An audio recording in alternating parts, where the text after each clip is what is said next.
I'd like to invite Craig Zanni to come up. I didn't tell him I wanted him to do this, but he's the kind of guy, you can put him on the spot and he responds. Well, I'll just You might have something. address one issue that was brought up that was talking about the cars and yards and stuff. That has long been an issue in Coos County. A number of years ago, we had a codes enforcement officer that we hired for that specific purpose. Now, the county has a set of codes that basically just run on the same pattern as what the state requires. But there are actual laws. You can have only so many cars in your yard, so many of them have to run, or it becomes a wrecking yard or refuge and has to be corrected. But when budgets started being cut, that was one of the first positions they eliminated. And it had a huge impact. It also had, we had houses where the neighbors were complaining because the house had been abandoned and people were using the house to haul their garbage in and actually renting out their property for the neighbors to dump their garbage on. And they were having rats overrun their property, and we started dealing with those issues. And so in the long run, it saved a little bit of money to the county to eliminate that position. However, in the long run, we pay a greater price for not having it. That's one of the concepts I've been thinking about as sheriff. As some of you may have heard, the city of Lakeside did away with their police department a number of years ago. There's a group of people up there that are trying to come up with a way to fund a full-time deputy's position, because it's much cheaper to hire a deputy and have him come up there than it is to reestablish the police department. They were talking about maybe funding that and K-9. I suggested maybe they wanted to fund that at 1.5 positions, and possibly the commissioners would be willing to come up with the funding to take that other half-time of position and reestablish that code compliant officer position and work that in. As he was talking about, one of the big things that has to happen is we have to have a change attitude. We can go on talking about all the things we don't have and how bad it is. And all that does for people who hear us going, well, I don't want to go there. That's kind of a sad place. We have a great community. We just need to look at it in a different manner and see what we can do with what we've got. And there are some things we can do. And codes compliance goes a long way to taking care of junk cars and those type of things. It also, as you all well know, and I know that's part of why you brought it up, is you start making that improvement, it reinstills people's pride in their own neighborhood. Neighborhoods don't go down one day all of a sudden it's a nice place and the next day it's just a trash dump. That happens in increments as people give up on their neighborhood. And that's a way it has to be taken back, one step at a time. Have a plan out a distance, not what are we going to do tomorrow, what are we going to be doing in 5 years? And along with that, okay, to achieve that goal in 5 years, here's where we have to start today, and here's what we have to do tomorrow. And having a plan and moving towards that. Sometimes we'll have to change those plans because we're not getting where we want to go. But those are the types of things we need to look at. That's one of the reasons I'm running for sheriff. I wasn't looking for another career. I've been in law enforcement 33 years. I retired partially because of the budget cuts. And I still do special investigations for the sheriff's office and the DA's office because I was still involved in that. But it's my community. My children, my grandchildren live here. I want it to be a better place. I don't want to see my grandchildren have to grow up and leave the area because there are no family wage jobs. And we can do a lot to bring that back because we have a great area.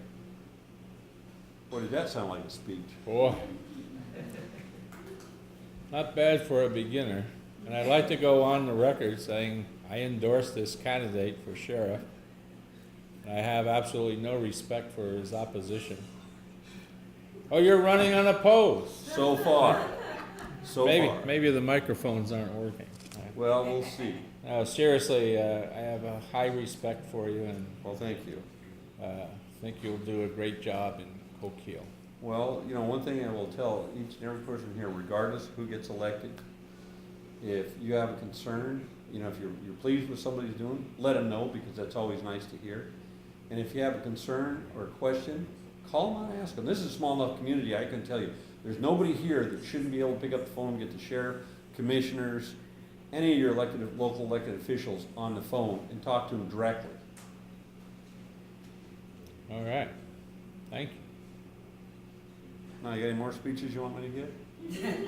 Well, I'm just looking to see if anybody had a question or comment about.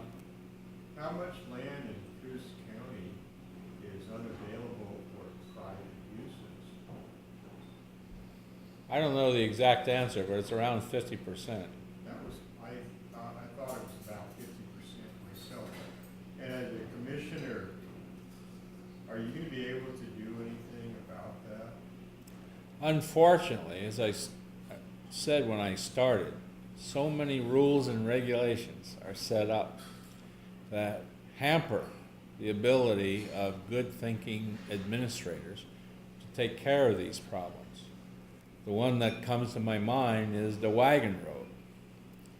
Commissioner Maine, on his own, did a detailed report of what's been happening with that and the taxes. He's come up with something that impresses me. And I'm no attorney. I can't say this is exactly what it is. But the other two commissioners, neither one of them will vote on it to find out if this is so. But it's going up against the federal government. It's a bit of a, like going out on a limb. So Commissioner Maine may be wrong, but I'm pretty sure he's right. And Commissioner Whitty and Commissioner Stufflebean refused to sign a letter to initiate a process. This could generate a whole lot of tax money that he believes, Commissioner Maine, believes that is owed to the county, going back to 1939. And the other thing I wanted to say was brought up about how to improve this area. We need more volunteers. There's a whole lot of things people could do to help out without being a paid employee of the county. Not long ago, there was a patch made in the front of the courthouse, and it was decided to cover it with concrete.